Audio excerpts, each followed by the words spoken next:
Just can you touch on the meaning of having another round of no positive tests? What that says about sort of the consistency over time, and especially what's been the message as I guess more students are sort of end up back on campus? How are you kind of telling players to go about sort of their day and Yeah, well, I think safe?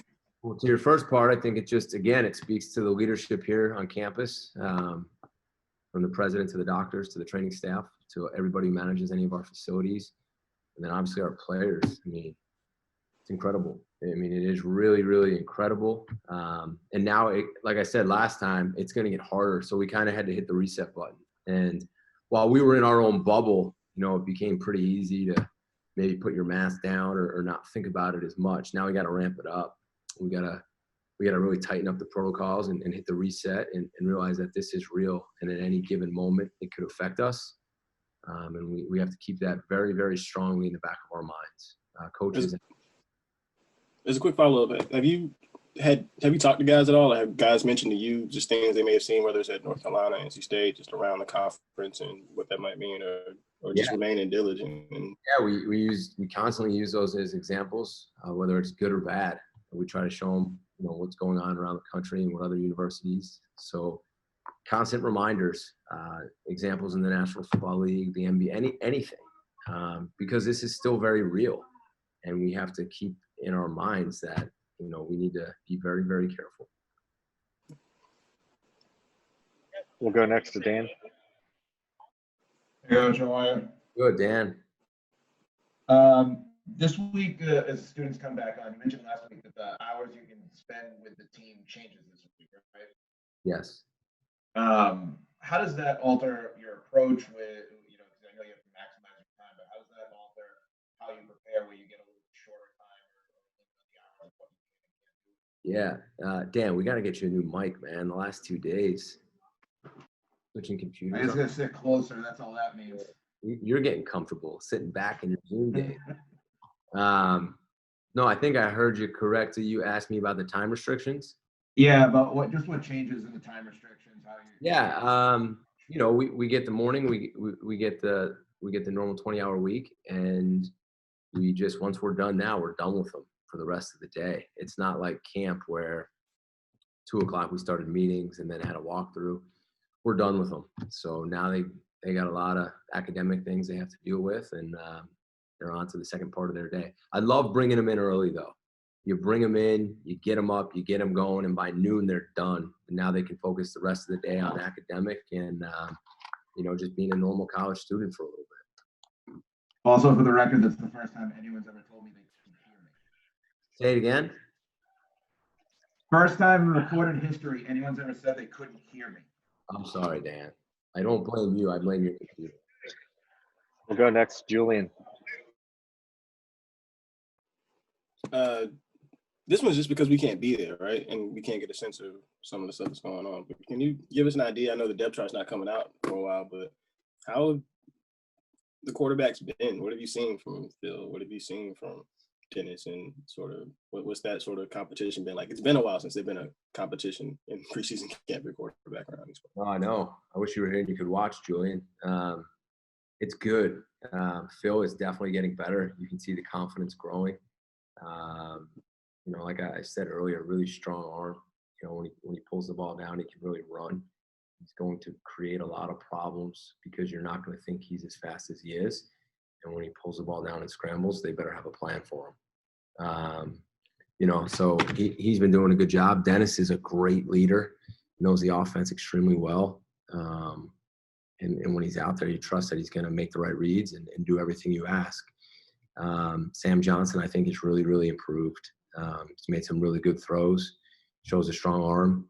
And then Belichick and Dalen, same thing. I mean, those guys are, unfortunately, not everybody can get a ton of reps because we have a lot of quarterbacks. Mm-hmm. But they're all getting better. And, I think we'll have a really good idea next week, where we're going. How do you delegate who's getting reps with the ones, twos? How did that all stuff sort of shake down? Well, we kind of, after watching, the first few days, we had to do the best we could to kind of piece together who we felt needed the most reps and run with it. Julian, you'd love to be here to see who's getting which reps, wouldn't you? It'd be nice. Like that'd make this a little easier. It's not like playing Clue. And if you were here, I wouldn't even have to say anything. You could just watch. We're gonna keep the suspense building. You'll know soon enough, Julian. Thanks. We'll go next to Andy Baxter. Jeff, you mentioned a couple weeks ago that you never want to start a game prepping for a specific opponent too early in the game. And you said you're kind of adopting this extended training camp mentality. So at what point is it the right time to start game prepping for a specific opponent? Well, I think 3 weeks out for the players is too much. We still have a ton to worry about on our own. We still have to get better. We have to get way better. I think because we're a new staff, we might do a mock game plan week next week just to iron everything out and kind of make sure we're all on the same page. Maybe introduce a little bit to the players, but sometimes when you prepare so much for one opponent, you start seeing things that don't even exist as you actually get ready to the game week and you start making things up. So we'll do our job as a staff, and we'll introduce it to the players probably at some point next week. We'll go next to Kevin Stone. Hey, Coach, how you doing? Good, Kevin. How you doing? Good, thanks. Just kind of curious. A lot of publications are coming out, with their preseason rankings or kind of stuff they might see teams doing this year. But it seems kind of weird. We don't even know who's going to be playing and who isn't. Do you guys kind of look at that and just laugh as a staff, or will you guys use it, at all for the team, or do you just kind of ignore it and kind of laugh it off? Well, we see it. We see everybody picks us last in the ACC. It is what it is, right? Doesn't bother me. I don't know how much you use it. You see it, though. I'm not going to say that you just ignore it. You definitely see it. And, that's where people think we're going to finish last in the ACC. So it's our job to prove some of those people wrong. And I have not brought that up with the players yet. There'll be a time and a place for all that. Because right now we're still trying to get better. We've got a lot of work to do. But no, we see it, Kevin, loud and clear. Everybody, some people don't think we'll win one game. So we'll do our best to prove them wrong. We'll go back to Rich. Hey, Coach, as you're getting into situational football, are you starting to see some kids that could fill important roles for you? And Yeah. if you have an example, that'd be great. Yeah, definitely. Getting into some third down stuff, and you have different packages on the field, and you find a guy who maybe wasn't winning the starting job at his position, but now all of a sudden there's a new position on third down that's opened up, and he's taking a hold of it, running with it. So certainly there's things like that, and we're definitely starting to see that. We'll take our last question with Dan. Coach, the last week the red bandana uniform came out and kind of broke the internet a little bit. For you, the fact that you get a different uniform design or something like that, is there any response or any benefit to that when you're trying to recruit or talk to people out there where they see something like that and that kind of plays into the whole look good, feel good, play good type of thing where that's part of the package coming here with designs and stuff that might be able to pop on the internet or anything like that? Does that even matter?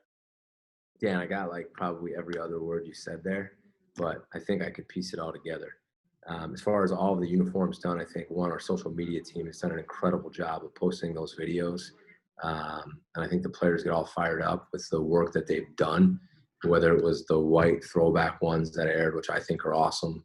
I've even gotten, like Matt Ryan shot me a text on some of the uniforms and I love these uniforms. So it's more than just our guys that are getting excited. It's the ex-players that are getting excited. And we appreciate that they're taking notice. I want our players to feel good because that's so important that they have that confidence and they feel that. So if that means looking good and changing it up, I'm all for it. The red bandana, to me, is just so much more than the uniform. I mean, you're talking about when I first got here and I heard of the red bandana game and all that went into it. I mean, you're talking about a total inspiring story that, you look at those jerseys and you don't even see just the jerseys. It's hard not to get fired up and realize the importance of those uniforms. So one, I think that tradition is awesome. And then I love the other uniforms that we have. And I want our players to feel good. I want our players to have, you know, different variety, and that's important to them, and that will be important to me. So, you know, we'll keep trying to change it up the best that we can.